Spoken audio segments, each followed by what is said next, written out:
Common हो गया दोनों में। परावर्तन में भी यही था, आपतित किरण, परावर्तित किरण और अभिलंब तीनों एक ही तल में होते हैं। इसमें सेम क्या है, आपतित किरण, अपवर्तित किरण तथा अभिलंब तीनों एक ही तल में होते हैं। तो देखो कैसे करोगे, जैसे हम लोग क्या किए, यहाँ पर ऐसे एक लाइन खींच लिए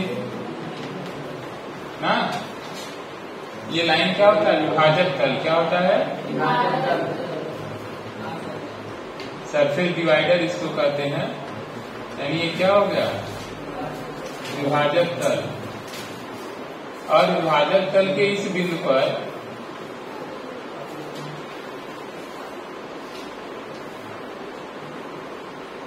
यहाँ पर ऐसे क्या खींच लिया, अभिलंब। तो जो रेज यहाँ से ऐसे चलते हुए यहाँ पर आएगी, वो कौन सा किरण है, आपतित किरण है। और यहाँ आकर के ऐसे चली गई तो ये क्या हो गया, अपवर्तित किरण। एक आपतित हो गया और एक क्या हो गया, अपवर्तित हो गया। समझ आ गया। अब देखो, तो अब जैसे ये हमारा क्या है, बोर्ड है, क्या है, बोर्ड है। आपतित किरण ए ओ इस बोर्ड में है, यानी बोर्ड को टच करता हुआ आ रहा है कि नहीं। अपवर्तित किरण ओ भी है, ये भी बोर्ड को टच कर रहा है। इसका नॉर्मल अभिलंब वो भी क्या है, बोर्ड में ही है। ये तीनों क्या है, एक ही तल में है, एक ही तल। अच्छा, एक ही तल वाली बात हमने बताया था कि अगर ये किसी चीज को, यानी पीछे अगर एक कागज हम लगा दें तो तीनों इसे क्या करेंगे, इस कागज को टच करेंगे, कोई हवा में नहीं रहेगा। बताया था परावर्तन, ठीक है। और ये पहला नियम, पहला नियम यही कहता है कि इंसिडेंट रेज, रिफ्रैक्टेड रेज और इसका नाम क्या है, नॉर्मल, सभी क्या होते हैं, एक ही प्लेन में होते हैं ना। जैसे अभी फिगर के अनुसार सभी किस में है, बोर्ड में है। किस प्लेन में है, बोर्ड के प्लेन में है। तीनों बोर्ड के प्लेन को स्पर्श कर रहे हैं, टेंजेंट में। अब देखो सेकेंड जो है, स्नेल का नियम कहा जाता है। सेकेंड वाले को क्या बोला जाता है, स्नेल का नियम। कभी कभी ऐसे भी एग्जाम में आ जाता है, स्नेल का नियम लिखिए। जो सेकेंड लॉ है, सेकेंड लॉ ये कहता है कि आपतन कोण की जा, इसका आपतन कोण की जा और अपवर्तन कोण की जा, इन तीनों का जो रेशियो होता है, आपतन कोण और अपवर्तन कोण की जा का जो रेशियो होता है, अनुपात, वो हमेशा क्या होता है, नियतांक। आपतन कोण की जा मतलब क्या बताया था, साइन आई। जा मतलब साइन होता है। आपतन कोण क्या है, आई। और अपवर्तन कोण क्या है, आर। आपतन कोण की जा का मतलब क्या हो गया, साइन आई। क्या हो गया, साइन आई। अपवर्तन कोण मतलब साइन आर। इन दोनों का अनुपात ले लिया, नियतांक यानी क्या हो गया, सी। अच्छा, सी नहीं, उसे यन क्या कहते हैं, आपतन कोण की जा, अपवर्तन कोण की जा का अनुपात एक स्थिरांक होता है, जिसे यन किससे प्रदर्शित करते हैं, एन से प्रदर्शित करते हैं। यश मत कर देना इसको, ये ना एन से प्रदर्शित किया जाता है, जहां अनेक नियतांक है, जिसे अपवर्तनांक कहा जाता है। क्या कहा जाता है, अपवर्तनांक। अभी इसको बताएंगे अच्छे से, अपवर्तनांक का मतलब। इसका मतलब क्या है, कह रहा है कि अगर आप आपतन कोण चेंज कर देते हो, आई चेंज कर देते हो, आई भी उसी हिसाब से चेंज होगा। परंतु दोनों का अनुपात जब करेंगे साइन आई बटे साइन आर, तो हमेशा अनुपात क्या आएगा, वही आएगा जब तक माध्यम चेंज नहीं हो जाता। इसका मतलब क्या हुआ, जैसे देखो हवा है, क्या है, हवा, और इधर क्या है, पानी ना।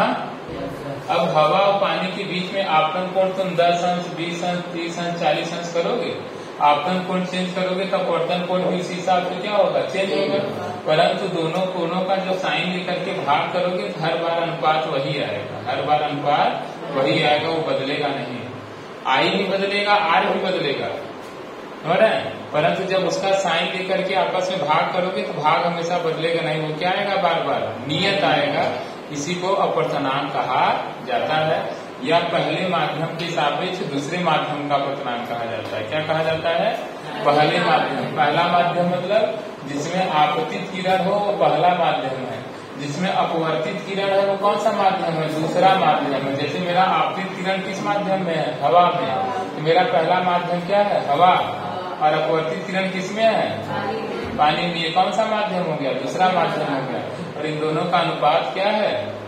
नियत रहेगा। दोनों के कोण का आई, मतलब दोनों के कोण, आपतन कोण और अपवर्तन कोण का साइन लेकर के जब आप डिवाइड करोगे तो बार बार अनुपात वही आएगा।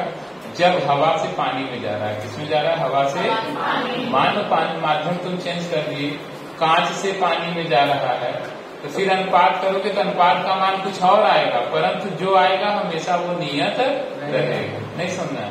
ऐसा नहीं है कि जो हवा से पानी में जाते समय अनुपात आ रहा है वही पानी से कांच में जाते समय आएगा। ऐसी चीजें नहीं है। हर बार अनुपात क्या होगा? चेंज होगा, परंतु उस माध्यम के लिए क्या रहेगा? वही रहेगा, वो बदलेगा नहीं। समझ आ गया? अब देखो, अपवर्तनांक यन को कई तरीके से लिखा जाता है। जैसे एक तो यन लिख के छोड़ दो, कभी कभी इसको 1 यन 2 लिखा जाता है, बात नहीं। कभी कभी इसको क्या लिखा जाता है? 1 यन 2, या 1 की जगह एयर है ना पहले, फिर यन लगा करके क्या? वाटर। इसका मतलब क्या है कि दूसरे माध्यम का अपवर्तनांक किसके सापेक्ष? पहले के सापेक्ष। ध्यान देना। 1 यन 2 का मतलब क्या हुआ? यन मतलब अपवर्तनांक, 2 मतलब किसका? दूसरे का। किसके सापेक्ष? पहले के सापेक्ष। या ऐसे लिखा जाता है यन 2 1, मतलब दूसरे का अपवर्तनांक पहले के सापेक्ष। आया ना? ये कई तरीके से लिखा जाएगा। जैसे ANG लिखा है, इसका मतलब कांच का अपवर्तनांक किसके सापेक्ष? हवा के सापेक्ष। ANW लिखा है, मतलब पानी का अपवर्तनांक किसके सापेक्ष? हवा के। बात समझा क्या? नहीं है? जो नीचे रहेगा उसका अपवर्तनांक, जो ऊपर है उसके सापेक्ष। समझ आ गया कि नहीं? बनाओ, बना के कर लीजिए। अपवर्तन के कितने नियम है? 2 नियम। पहला नियम एकदम सिंपल है, आपतित किरण, अपवर्तित किरण और अभिलंब तीनों एक ही तल में होते हैं। दूसरा नियम क्या है? दूसरा नियम आपतन कोण की जा तथा अपवर्तन कोण की जा का अनुपात क्या होता है? एक नियतांक होता है जिसे अपवर्तनांक कहा जाता है। अपवर्तनांक को यन से प्रदर्शित करते हैं, या कभी कभी 1 यन 2 लिखते हैं, या ANG लिखते हैं, या यन 2 1 लिखते हैं। सबका मतलब क्या है? वही है। चलो बनाओ।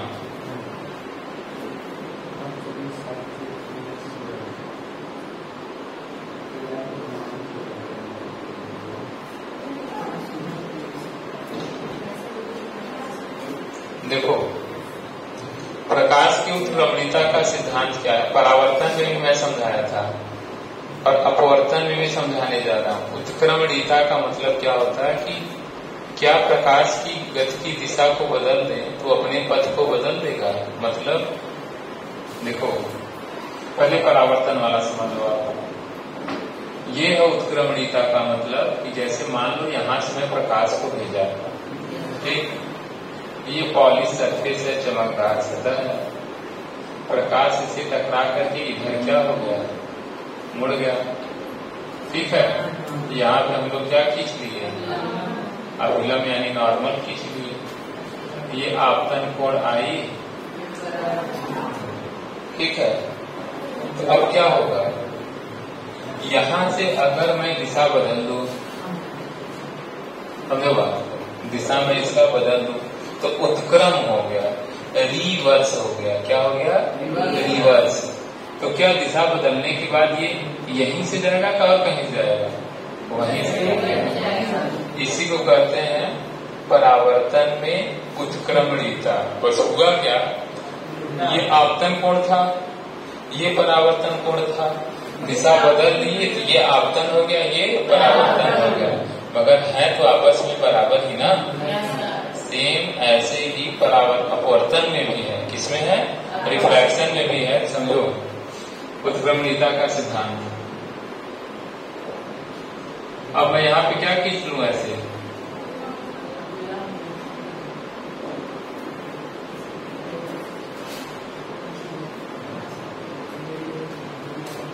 अभिलंब खींच लो, है ना।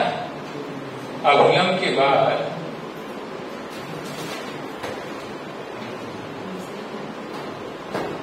देखो ये आपतित किरण हो गया, इंसिडेंट रे। ये क्या हो गया, अपवर्तित किरण, रिफ्रैक्टेड रे हो गया। क्या ये अभिलंब तो झुक जाएगा ना, भूल गए।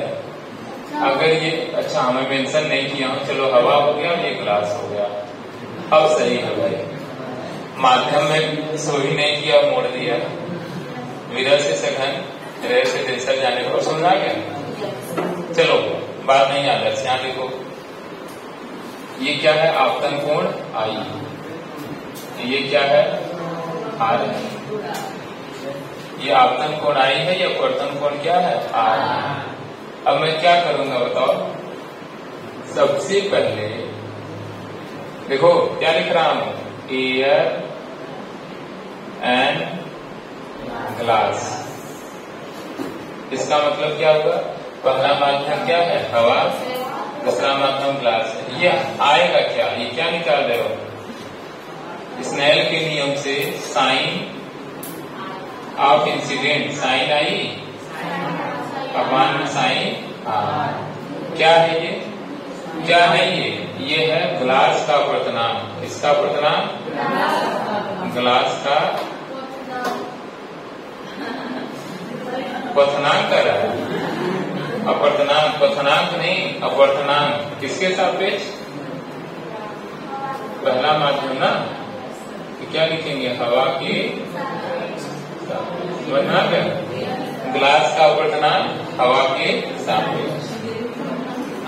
बात नहीं, रिवर्सिबिलिटी में क्या होगा, मैं डायरेक्शन चेंज कर दिया तो ये भी इसी पे लौट जाएगा ना, बोलो लौट जाएगा कि नहीं। अच्छा डायरेक्शन चेंज करने पे पहला माध्यम क्या हो जाएगा, ग्लास। तो क्या लिखेंगे, GLASS ग्लास एंड कहा जा रहा है हवा। तो अब मेरा आपतन कोण क्या हो गया आर, हाँ अपवर्तन कोण क्या हो जाएगा आई। बोलो, यानी ये क्या शो कर रहा है बताओ, हवा का अपवर्तनांक, हवा का अपवर्तनांक किसके सापेक्ष, ग्लास के सापेक्ष। किसके सापेक्ष, हवा का अपवर्तनांक ग्लास के सापेक्ष। समझा ले, बोलो क्लियर है। अच्छा ये देखिए, इसको शॉर्ट में क्या लिखेंगे, ANG। इसको शॉर्ट में क्या लिखेंगे, GNA। दोनों का मल्टीप्लाई कर दे, इक्वेशन फर्स्ट और इक्वेशन मल्टीप्लाई कर दे, क्या आ जाएगा बताओ। समीकरण 1 तथा 2 का क्या करते हैं, गुणा करो, गुणा तो क्या हो जाएगा, ANG इंटू GNA ना, इक्वल्स टू क्या, sine i by sine r into sine r अपान में साइन आई। देखो कैंसिल हो गया, 1 आ गया। फिर आगे लिखो, हमें क्या मिला, ANG GNA इक्वल्स टू 1 या ANG इक्वल्स टू 1 बाई मिल गया, नहीं समझा, ANG equals to 1 by GNA। मतलब बात नहीं, यदि किसी एक माध्यम का किसी दूसरे माध्यम के सापेक्ष अपवर्तनांक पता है और उसी का हम उल्टा कर दें तो दूसरे के सापेक्ष पहले कहा जाएगा। क्वेश्चन पूछता है एग्जाम में, कहता है यदि हवा के सापेक्ष कांच का अपवर्तनांक कितना है तो कांच के सापेक्ष हवा का कितना होगा, बस उसी का उल्टा कर दोगे आ जाएगा। नहीं समझा, आ गया कि नहीं। यही प्रकाश की उत्क्रमणिता का सिद्धांत है। कथन तो कुछ और होता है इसका, क्या होता है कथन, यदि प्रकाश की गति की दिशा को बदल दें तो प्रकाश अपने पथ से विचलित हुए बिना ही जिस रास्ते से आया था उसी पे वापस चला जाता है। इसी को प्रकाश के उत्क्रमणीयता का सिद्धांत कहा जाता है। ये परावर्तन में भी लगता है और अपवर्तन में भी लगता है। कोई दिक्कत इसमें? न्यूमेरिकल कर लोगे ना? अगर हवा के सापेक्ष कांच का दिया है, जस्ट उल्टा पूछ रहा है तो 1/, कर देंगे, आ जाएगा ना? करो। हाँ, थ्योरी लिखवा दें, लिखे। प्रकाश के उत्क्रमणीय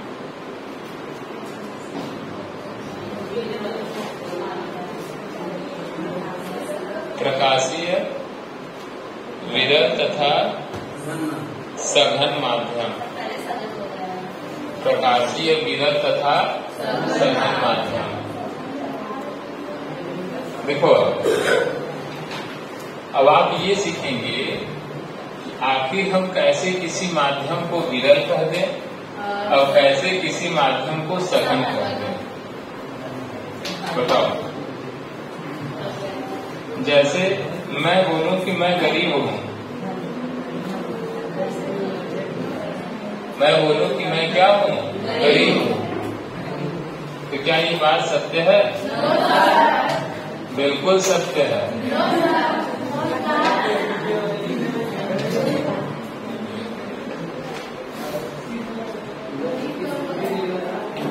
नहीं समझे? देखो, अब मैं बताता हूँ कैसे मैं गरीब हूँ। क्या कर रहा है? क्या कर रहा है? इसलिए गरीब है। देखो, क्या मिठाई खाओगे? कोई बढ़िया गाड़ी दिए होते 2-4 करोड़ का तो ठीक है। अरे दिए तो एक को लैम्बोर्गिनी है, वो भी इलेक्ट्रिक वाली 64 रुपए की।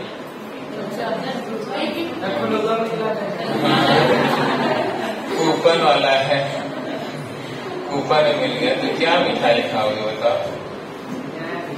अच्छा देखो, प्रकाशीय विरल किसे कहेंगे? सघन। एग्जाम्पल देखो, मेरा नाम क्या है?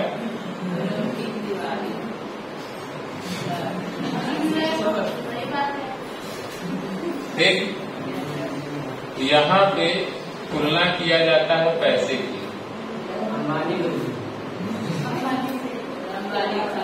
हाँ, तभी क्लियर होगा। अब अगर मेरे पैसे के बीच तुलना किया जाए तुम लोगों के साथ, जैसे केशव,